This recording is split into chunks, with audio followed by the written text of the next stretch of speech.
দিল্লি হনুজ দূরস্থ, মানে দিল্লি এখনো বহুদূর। এই নিম্ন আদালতের রায়ে আপনি সন্তুষ্ট হইতে পারেন, কিন্তু হাসিনার শাস্তি দেখতে হইলে আরো অনেক দিন অপেক্ষা করতে হবে। তার মানে খুনি হাসিনার বিচার সম্পন্ন হয় নাই। আবার দেখেন, ফ্যাসিস্ট হাসিনার সহচর অনেক বড় বড় খুনির বিচারে তেমন কোনো অগ্রগতি হয় নাই। যেমন ধরেন জল্লাদ কসাই জেনারেল জিয়াউল হাসান, সেনাবাহিনী র্যাবের আরো বহুত খুনি অফিসারের কিছুই হয় না। এই কয়েকদিন আগে জনগণের অনেক পাবলিক প্রেশার আর হুইসের পরে যে সেনাবাহিনী 15 জনকে আদালতে হাজির করা হইলো, তাদের চাকরি পর্যন্ত এখন আছে, এগুলো যায় নাই। তাদেরকে সরকার এসি বাসে কইরা আদালতে নিয়ে যায়। হাসিনার দল আওয়ামী লীগের সাথেই কাজ করলে ওরা রাস্তার মাঝখানে এই বাস থামায়, দাঁড় করায়, গুড়াই দিত অথবা আগুন লাগাই দিত। জাতির সাথে কত বড় কৌতুক করতেছে এই সরকার। এইসব খুনিরা এখন পর্যন্ত চাকরিতে বহাল থেকে জনগণের করের টাকায় সমস্ত সরকারি সুযোগ সুবিধা, বেতন ভাতা পাইতেছে। কত বড় ফাইজলামি। সালমান এফ রহমান থেকে শুরু কইরা অন্য সবাই, এই শাহজাহান বলেন, আনিসুল বলেন, সবাই জেলে এসি লাগায়, নিজের কামরাতে নিজের বাসা থেকে খাবার আনে, তারপরে খায়। এসি লাগানোর কথাটা জয়নাল আবেদিন ফারুক কইছে, শুনেন।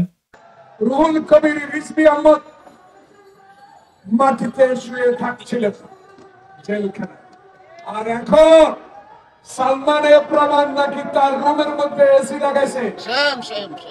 সালমান এফ রহমানের খাওয়া নাকি গুলশান থেকে যায়। হাসিনার বহুত বড় বড় সহযোগী যারা আজকে দেশের বাইরে যে অন্তর্ঘাত চালাইতেছে, এই ওয়াকারের প্রত্যক্ষ সহযোগিতায় 5 আগস্টের পর দেশ থেকে পালা গেছে। ওবায়দুল কাদের, আরাফাত, আসাদুজ্জামান খান কামাল, ডিবি হারুন, জেনারেল মুজিব, এরকম অসংখ্য নাম আছে। এরা আবার পালায় যাওয়ার পর বাংলাদেশের ব্যাংক থেকে, কলকাতা থেকে কোটি কোটি টাকা ফান্ড পর্যন্ত ট্রান্সফার করেছে। ডেল্টাগ্রামে আসছে না নিউজ। এরা কিভাবে পালায় গেল, আর সেই ব্যাপারে ওয়াকার আর সরকারের উপদেষ্টা মন্ডলীর দায়িত্ব কি ছিল, সেটা নিয়ে ভবিষ্যৎ বাংলাদেশে একদিন বিচার হবে। জেনারেল মুজিব যে ওয়াকারের জিম্মা থেকে পালায় গেল, কার কোনো শাস্তি হয়েছে? হয় নাই। ওয়াকার উপদেষ্টা মন্ডলী প্রফেসর ইউনূস একজনও রেহাই পাবে না কিন্তু জাতির সাথে বেইমানি করার জন্য। এই অপদার্থতার জবাব দিতে হবে। এবার আসি বিচার নিয়ে। এই বিচার নিয়ে আমরা কতটুকু সন্তুষ্ট হতে পারি? পশ্চিমা বিশ্বের 2 ধরনের আইন ব্যবস্থা প্রচলিত, একটাকে বলে সিভিল ল, আর একটা হচ্ছে কমন ল। সিভিল ল এর উৎপত্তি এই কন্টিনেন্টাল ইউরোপে, কমন ল এর উৎপত্তি ইংল্যান্ডে। ইন্ডিয়া, পাকিস্তান, বাংলাদেশ সহ এই উপমহাদেশ English common law tradition follow করে আইনের ব্যাপারে। কিন্তু বাঙ্গু তো ভালো যে জিনিসই পাবে সেটার আগে পচায় ফেলবে, গু বানায় ফেলবে। কিভাবে পচায় ফেলছে সেটার কিছু উদাহরণ দিই। এই কমন ল, ইংলিশ কমন লর একটা মূল ফিলোসফি বা ম্যাক্সিম হইতেছে জাস্টিস ডিলেড, জাস্টিস ডিনাইড। দেশের বিচার মানে ইনসাফ না করা। এটা লিবারাল ইংলিশ স্টেটসম্যান উইলিয়াম গ্ল্যাডস্টোনের একটা উক্তি। যে কোনো বিচার প্রক্রিয়া যদি দীর্ঘায়িত হয়, তাহলে সেটা ভুক্তভোগী এবং আসামি 2 পক্ষের জন্য বিশাল অন্যায়, অনেক বড় অন্যায়। কিরকম অন্যায়? ধরেন একজন ভুক্তভোগী যে কোনো ধরনের অপরাধের শিকার হইয়া বিচার পেতে গেল, সেই বিচারের ফলাফল তখনই তার জন্য অর্থবহ হবে যদি সেটা খুব দ্রুত পাওয়া যায়। এই জন্য ইংলিশ লতে একটা টার্ম আছে, সুইফট জাস্টিস।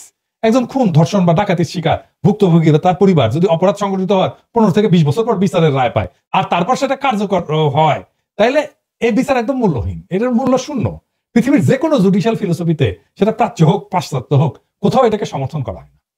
পাশ্চাত্যের কমন ল, মুসলমানদের শরিয়া, ইহুদিদের তাওরাত আর তালমুদ, বিশ্বের সমস্ত লিগাল ফিলোসফিতে বিচার প্রক্রিয়া দীর্ঘায়িত করাকে অত্যন্ত নেতিবাচক হিসেবে দেখা হয় এবং এটাকে ভুক্তভোগীর অধিকার হরণ হিসেবে গণ্য করা হয়।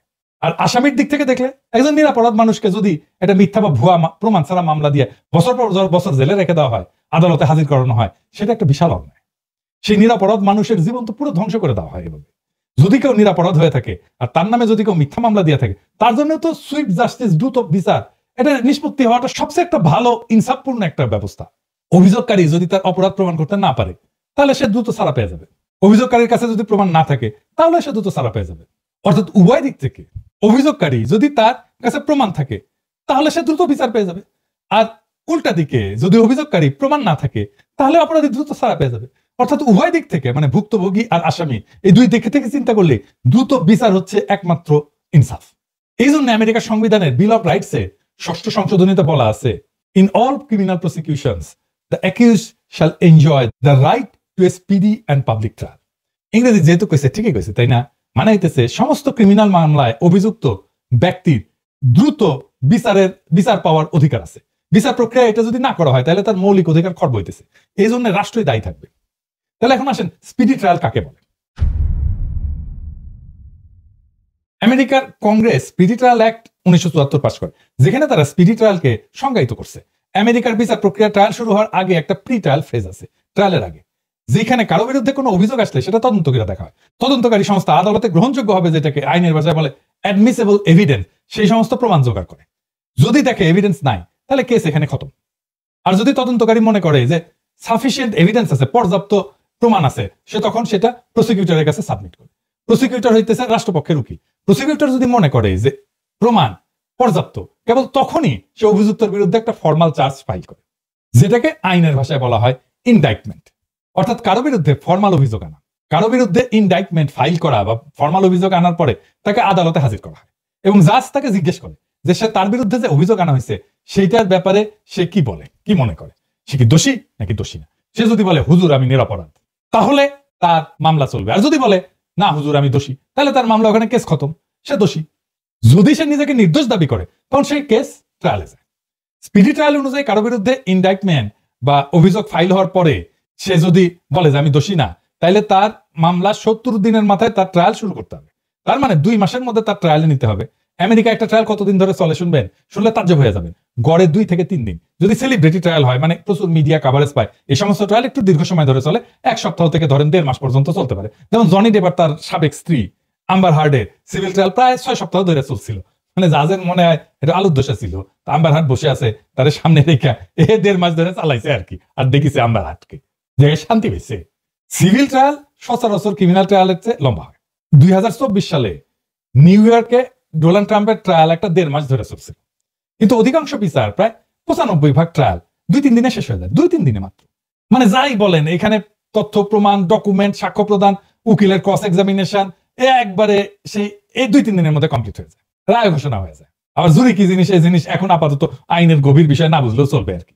এরপরে ট্রায়াল কোর্টের সমস্ত মামলার রায়ের মাত্র 10%-এর মতো আপিল বিভাগে যায়, কারণ আমেরিকার আপিল কোর্টে কোনো কেস নতুন করে সাক্ষ্য প্রমাণ শোনে না বা গ্রহণ করে না। তারা খালি দেখে ট্রায়ালের প্রক্রিয়াটা ঠিকভাবে অনুসরণ করা হয়েছে কিনা। যদি কোনো প্রক্রিয়া কোনো ভুল পায় প্রসিকিউশনে, তখন আগের যে রায় সেটাকে উল্টাই দিয়া পুনরায় নতুন ট্রায়ালের আদেশ দেয়। এই কাজ আপিল বিভাগে করতে খুব বেশি দিন লাগে না। এর পরের ধাপে আপিল বিভাগের রায়ের খুব অল্প কেসেই আমেরিকার সুপ্রিম কোর্ট শুনানি করে। আমেরিকার সুপ্রিম কোর্ট বছরে মাত্র 100টার মতো কেস শুনানি করে মাত্র, তারপরে সেটা রায় দেয়। রাষ্ট্রের আইন এবং সংবিধানের ব্যাপারে তারা খুব গুরুত্বপূর্ণ কেস না হলে সুপ্রিম কোর্ট সেই কেসের শুনানি করে না। অর্থাৎ আমেরিকার 90% কেসে ট্রায়াল কোর্টে রায় পাওয়ার সাথে সাথে সেই রায় কার্যকর করা হয়। একটা সুপ্রিম কোর্টের কেসের শুনানি কতক্ষণ চলে শুনবেন, বাংলাদেশের মতো বছরের পর বছর ধরে চলে না। সুপ্রিম কোর্টের কেসে প্রথমে 2 পক্ষের উকিল তাদের পজিশন লিখিত আকারে সাবমিট করে, যেটাকে আইনের ভাষায় বলা হয় লিগ্যাল ব্রিফ। এরপর শুনানির দিন মৌখিক শুনানি হয় প্রত্যেক কেসে 1 ঘন্টা করে। প্রত্যেক পক্ষ তাদের পজিশন ব্যাখ্যা করার জন্য 30 মিনিট করে সময় পায়। খালি 1 ঘন্টায় 1টা কার যদি বসে 2টা করে কেসের শুনানি করা হয়। এরপরে লিগ্যাল ব্রিফ পড়া তারা মৌখিক আর্গুমেন্ট শুনে সুপ্রিম কোর্টের 9 জন বিচারপতি তাদের রায় লিখে সাবমিট করে দেয়। যেই পক্ষ সংখ্যাগরিষ্ঠ বিচারপতির রায় পায় তারা বিজয়ী হয়। এটাই হইতেছে American common law swift justice, মানে দ্রুত বিচার, যেটা সংবিধানের রাইট টু স্পিডি ট্রায়াল। আমাদের বাংলাদেশে কি হয় শুনবেন, আপনারা তো প্রত্যেকে জানেন, তাও কই আজকে একটু শুনানি হবে, এরপর আরেকটু শুনানি হবে, বহুত দিন পরে আরেকটা ডেট পড়বে, তার আরেকটু শুনানি হবে, হয়তো 1-2টা ডকুমেন্ট সাবমিট করা হবে, এরপরে সাক্ষী আবার বহুদিন পরে শুনানির ডেট পাবে, তখন মন চাইলে আসবে আর মন চাইলে আসবে না, তারপর আবার আরেকটা ডেট পড়বে, এই জন্য শুনানির ডেট আবার পেছাবে। এইভাবে করতে করতে করতে করতে করতে করতে বছরের পর বছর পার হয়ে যায়। এরপর বাংলাদেশের নিম্ন আদালতে একটা রায় আসে দ্রুত বিচার আইনে। এখানে কিন্তু সব মামলা যায় না, সেখানে কম করে হইলেও 30 কার্য দিবস লাগে, মানে 1.5 মাস। যে মামলা আমেরিকা 2-3 দিনে শেষ করতে পারে বিচার, সেই মামলা কেন বাংলাদেশের 1.5 মাস লাগবে?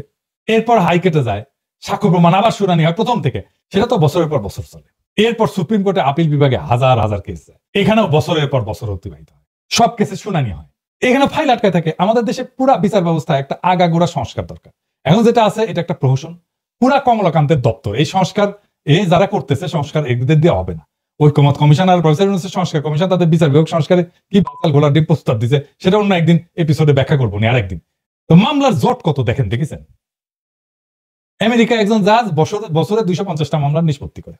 বাংলাদেশে একটা জাজ বছরে নাকি নিষ্পত্তি করে 971টা মামলা, তার মানে দিনে 4টা মামলা। এটা কি আপনি বিশ্বাস করেন? ডেটা ঠিক আছে? আমি জানি না, ডেটা খুঁজে পাইনি, নিউজ করছে সেটা থেকে আমি কইলাম, পত্রিকার নিউজ, আমি ব্যানে করছি না। মানে প্রত্যেক কার্য দিবসে 4টা করে মামলা নিষ্পত্তি করছে। আপনাদের বিশ্বাস হয়? আমার হয় না বিশ্বাস। তো আমাদের দেশে এই বিচার ব্যবস্থার এরকম একটা হজবড় হসপস একটা অবস্থা কেন? কারণ আমাদের সুশীল প্রগতিশীলরা বিচারের প্রক্রিয়াকে দীর্ঘায়িত করাকে সুবিচার বলে মনে করে। বন্দের আলো বলেন, দিল্লি স্টার বলেন, এই পত্রিকায় বছরের পর বছর এরাই বিভিন্ন কলাম মতামত লিখে এই বয়ান তৈরি করছে। মতি মাহমুদ জিব্বা বাই করে তাদেরকে প্রমোট করছে। এই সমস্ত প্রকাশকদের কাছে কেসের সাক্ষী তথ্য প্রমাণ গুরুত্বপূর্ণ না, এদের কাছে গুরুত্বপূর্ণ হচ্ছে বছরের পর বছর ধরে বিচার চলতেছে কিনা, এদেরই তারা সুবিচার বলে। এমনকি প্রফেসর ইউনূসও ফ্যাসিস্ট খুনিদের বিচার নিয়ে একই কথা বলছে যে অপরাধের বিচার তাৎক্ষণিকভাবে করলে সেটা নাকি সুবিচার হয় না, দেখেছেন। এমনকি সালাউদ্দিন সাহেব বলছে যে এটা তাড়াহুড়া করলে এটা সুবিচার হবে না, সে আবার লয়ার করে। সংস্কার, বিচার এবং নির্বাচন কোনোভাবেই এটা মিউচুয়ালি ইন্টারডিপেন্ডেন্ট নয়। সংস্কার মতো চলবে, এটা কন্টিনিউয়াস প্রসেস। বিচারে কখনো টাইম লিমিট করা যায় না, ও বিচার হবে তাহলে সেটা চলবে যে গভর্নমেন্টই আসুক। তো এরকম আবাল মার্কা স্টুপিড তত্ত্ব এরা কই থেকে পাইল? এই এপিসোডের প্রথমে ব্যাখ্যা করছে পৃথিবীর কোন লিগ্যাল আইনের দর্শনে এই ধরনের আবাল মার্কা কথা নাই, এবং বিচার প্রক্রিয়া দীর্ঘায়িত হওয়াকে বাদী বিবাদী দুই পক্ষের অধিকার হরণ হিসেবে দেখা হয়। বাঙ্গু সুশীল, পন্দের আলো, দিল্লি স্টার, মতি মাহফুজ, জুতমানের সমস্ত ফ্যাসিস্ট, দালাল, মানবাধিকার কর্মী, সুলতানা কামাল এই থেকে শুরু করে যতগুলো আছে সবাই বিচার ব্যবস্থার এই হজবরল অবস্থার জন্য দায়ী। বাঙ্গু প্রগতিশীলরা যে মানবাধিকারের মুখোশের পিছনে কত বড় আসল, এইটার একটা উদাহরণ দিই। আইন এবং সালিশ কেন্দ্র ভারতীয় বাঙ্গু প্রগতিশীলদের একটা বড় আড্ডাখানা। এটা প্রতিষ্ঠাতা হইতেছে ভারতের দালাল মূর্খসোদা রেহমান সোবহানের প্রথম বউ সালমা সোবহান। এখন এটা চেয়ারপারসন হইতেছে ধ্বজভঙ্গ বুইড়া জেরাই খান পান্না, এক নম্বরের চেতনাজীবী ফ্যাসিস্ট হাসিনার 5 কুত্তা।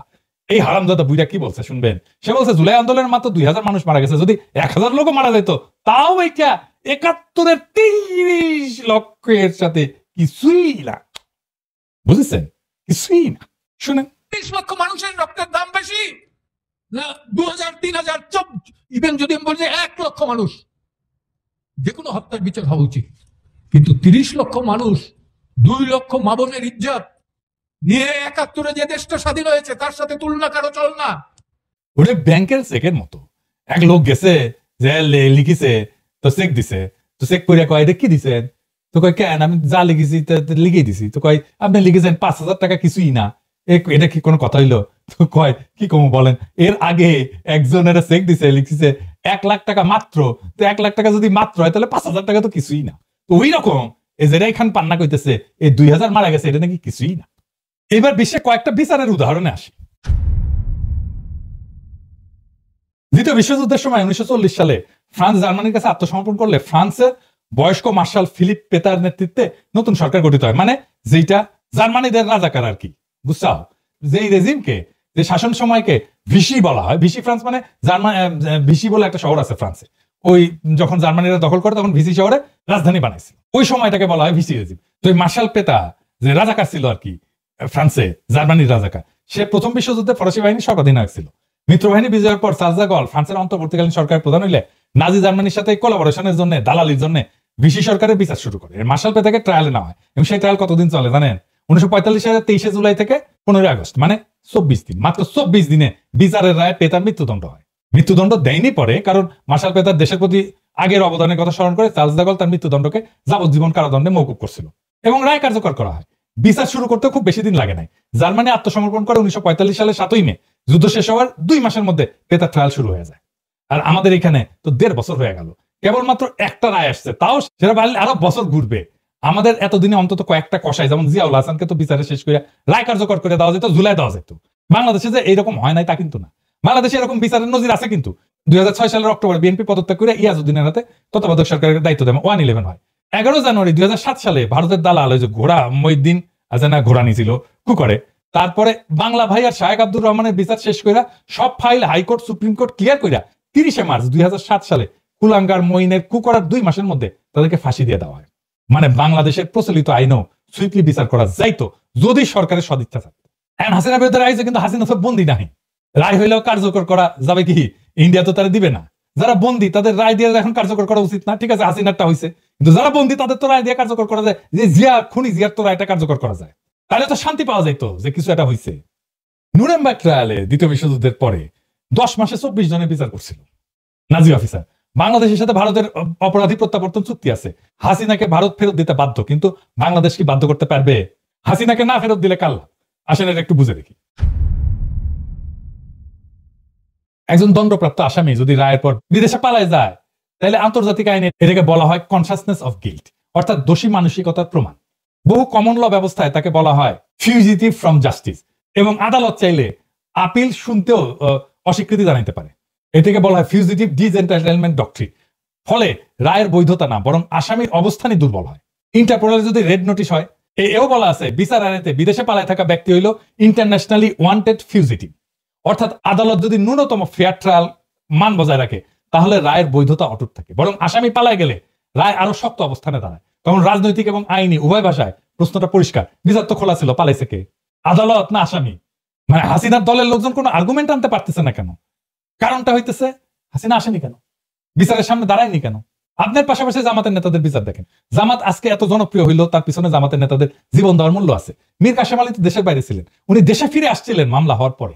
উনি জানেন ওনার ফাঁসি হবে, ওনাকে ফাঁসি দেওয়া হয়েছে, উনি মাথা পেতে নিছেন ফাঁসি। হিরোইক দেশের মানুষের প্রতি ভালোবাসা বাদ দেন, হাসিনার যদি সত্যি সত্যি নিজের দলের প্রতি ভালোবাসা থাকতো দেশে ফিরে ফাঁসির দড়ি গলায় নিত, কিন্তু ওই নৈতিক সাহস আর ত্যাগ করার মানসিকতা তার নাই। কিন্তু ফাপড় নেওয়ার সময় 16 আনার উপরে 18 আনা, শেখ হাসিনা পালায় না, আমি মুজিবের কন্যা। শেখ হাসিনা পালিয়ে গেছে, শেখ হাসিনা নাই, শেখ হাসিনা চলে গেছে, শেখ হাসিনা পালায় না।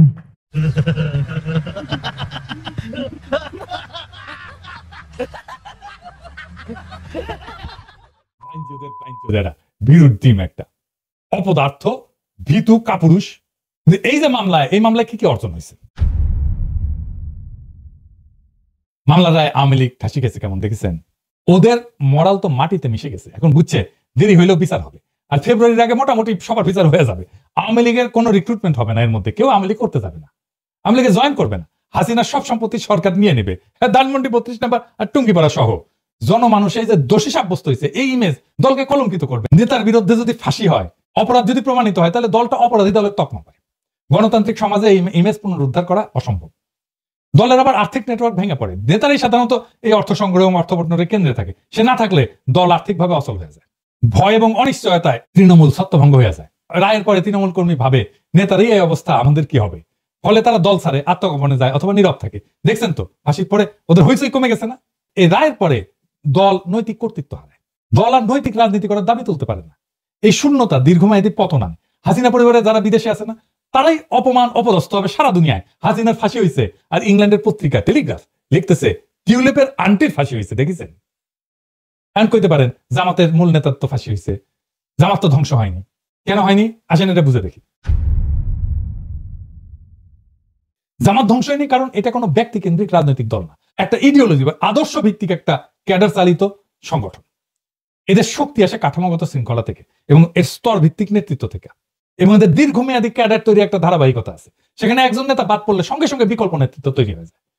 তার দলের ক্যারিসমেটিক নেতার দরকার নাই, বরং তাদের রাজনৈতিক দর্শন, সামাজিক নেটওয়ার্ক, তাদের অর্গানাইজেশনের সংগঠনের পদ্ধতি, সংগঠনের কাঠামো, এটাই তাদের টিকে থাকার ভিত্তি। এমন কাঠামো সাধারণত দমন পীড়ন, গ্রেপ্তার, মৃত্যুদণ্ডের পরেও টিকে থাকে, যেমন মিশরের ইখওয়ান। আর এটা ছাড়া জামাত তো শুধু রাজনৈতিক দল না, এটা একটা ধর্মীয় সামাজিক ন্যারেটিভকে কেন্দ্র করে গঠিত একটা ইডিওলজিক্যাল মুভমেন্টও বটে। ফলে শীর্ষ নেতৃত্ব দণ্ডিত হইলেও মতাদর্শ সামাজিকভাবে সক্রিয় থাকে এবং দল নিজেদেরকে অত্যাচারিত, মজলুম, শহীদ এই ন্যারেটিভটা তৈরি করতে পারে। রাষ্ট্রীয় দমনে তাদের সংগঠন সেজন্য ভাঙে না, বরং বহু ক্ষেত্রে মূল ক্যাডারদের আরো সংহত করে। জামাতের নেটওয়ার্ক, তার দীর্ঘমেয়াদী রাজনৈতিক সামাজিক শেকড় এবং ডিসেন্ট্রালাইজ কাজের ধরনের সব মিলা জামাতকে এমন একটা সংগঠনে পরিণত করছে যা শুধু নেতার মৃত্যুদণ্ডে ভেঙে পড়ে না। ফাইনালি এই রায়ে বিএনপির মোরাল ডিফিট হইল কেমনে?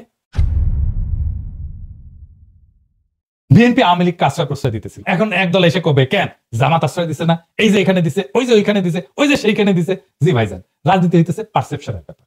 বাংলাদেশের মানুষের পারসেপশন হইতেছে আপনারা দিতেছেন, তাই হাউকাউ করে লাভ নাই, দরাদরি শুরু হয়ে গেছে। বিএনপি যদি আওয়ামী লীগ নেতাদের আশ্রয় প্রশ্রয় এবং নিরাপত্তা দেয়, এর প্রচুর প্রমাণ আছে, আপনারা নিজেরাই স্বীকার করছেন। আপনাদের দলের সাধারণ সম্পাদকই স্বীকার করছে, মির্জা ফখরুল। এই কারণে আপনাদের সবচেয়ে বড় নৈতিক শক্তি, নৈতিক অবস্থায় এক ঝটকায় ভেঙে পড়ে। 15 বছরের গুম খুন, দুর্নীতি, স্বৈরশাসনের বিরুদ্ধে যে ন্যায় বিচারের দাবি নিয়ে বিএনপি আন্দোলন করছে, সে দাবি তখন বিশ্বাসযোগ্য থাকে না। জনগণের কাছে বার্তা যায়, যারা আমাদের নির্যাতন করছে বিএনপি তাদেরকেই রক্ষা করতেছে। এতে বিএনপি নিজেই নিজের ন্যারেটিভকে হত্যা করে এবং দল হিসাবে মোরাল ডিফিটের মধ্যে পড়ে। এইটা ভোটের সরাসরি নেগেটিভ প্রভাব ফেলবে, কারণ পরিবর্তন চাওয়া তরুণ নিরপেক্ষ কোর ভোটাররা ভাববে বিএনপি আর আওয়ামী লীগের মধ্যে পার্থক্য কোথায়। বিএনপি তখন আপোষকারী, দুর্বল এবং অস্থির দল হিসেবে পরিচিত হবে। যারা কঠোরভাবে ন্যায় বিচার এবং ইনসাফের দাবি তুলবে তারাই রাজনৈতিকভাবে লাভবান হবে। আওয়ামী লীগকে বাঁচানো মানে বিএনপির নিজের ভোট ভিত্তি ভাঙা, নিজের ন্যারেটিভ ধ্বংস করা এবং জনগণের চোখে নৈতিকভাবে হারিয়ে যাওয়া। শুধু কি তাই, বিএনপি নেতা কইছে যে এই মামলার রায় বিএনপি ক্ষমতা আসলে বাতিল হইতে পারে। বিএনপির এমপি নমিনেশন পাইছে এই ফজা পাগলা, শুনেন। বাঙালি জাতির সর্বনাশ করছিল, তাদের বিচার হয়েছিল এই কোর্টে। কাজে তাদের বিচার যে কোর্টে হয়েছে যুদ্ধপদে, এই বিচারটা এখানে হতে পারে না। এটা সবাই মনে না করলেও আমি একজন মুক্তিযোদ্ধা হিসাবে এবং সমস্ত মুক্তিযোদ্ধা ভোট দিয়ে দেখেন বাংলাদেশে যত মুক্তিযোদ্ধা জীবিত আছে সবাই বলবে এই কোর্টে না। এই কারণে যদি কোনোদিন প্রশ্ন উঠে যে কোর্টেই সঠিক না, একটা শুধু রিট হবে, এটা হবেই গণতন্ত্র দেশে আসলে, সেটা বিএনপি ক্ষমতা আসুক আর যে আসুক, এই রিটটা যখন হবে সঠিক, হাইকোর্ট সুপ্রিম কোর্ট যখন হবে, এই রিটে বলে দিবে এই কোর্টটা সঠিক ছিল না। তখন কি যে সঠিক ছিল না যে কোর্ট, সেই কোর্টের বিচারটা কি সঠিক, জিনিসটা এই জায়গাতে চলে যেতে পারে বলে আমি আশঙ্কা করি। বিচার শুরু হয়েছে, এই বিচার থামবে না। হাসিনার রায় আসছে, বাকিদেরও আসবে। সেনাবাহিনীর খুনি, র্যাবের জল্লাদ, ডিবির দালাল কেউ রেহাই পাবে না। এই দেশ আর কখনো খুনিদের হাতে জিম্মি হবে না। এই দেশে আবার সেই গুম খুনের ইতিহাস ফিরে আসবে না।